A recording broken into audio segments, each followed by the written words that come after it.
Hello, welcome back to my channel. Voin ai ha channel lo long lu levek cheu ni sela voin ai hian Mizo Idol 2025 top 5 in ti siak na Zanhnina kha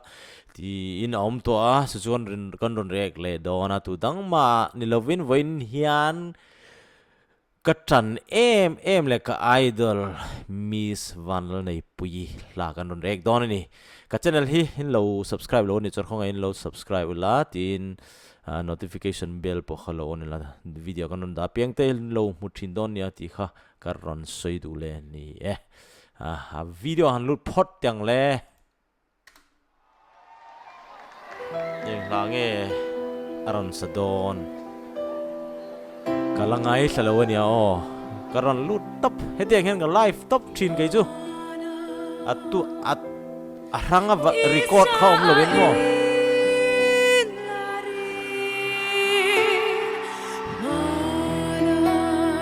karem ya lo hela hichu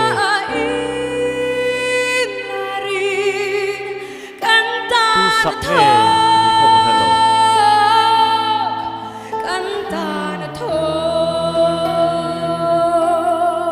Vanlalneihpuii o hi cha pui hlingani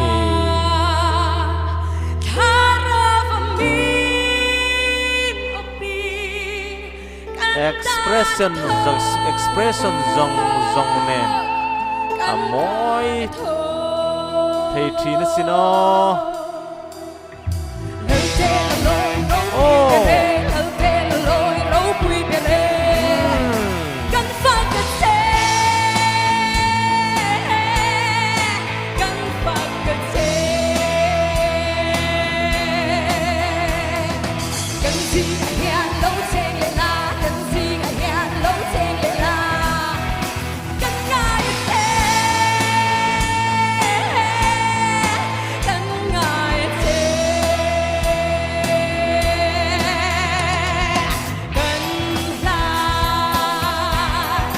Vanlalneihpuii hi mo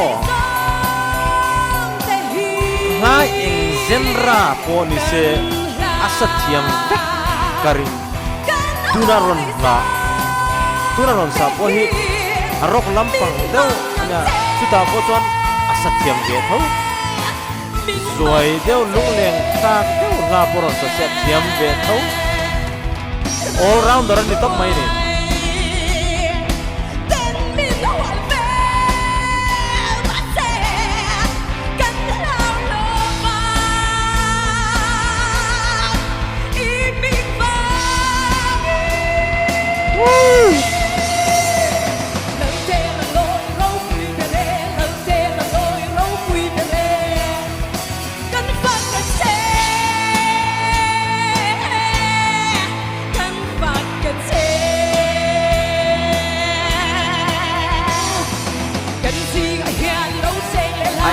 team ne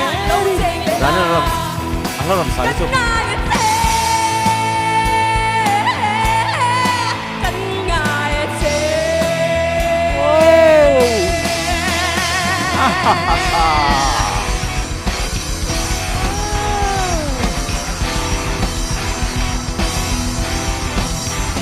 hi chu nei tha ne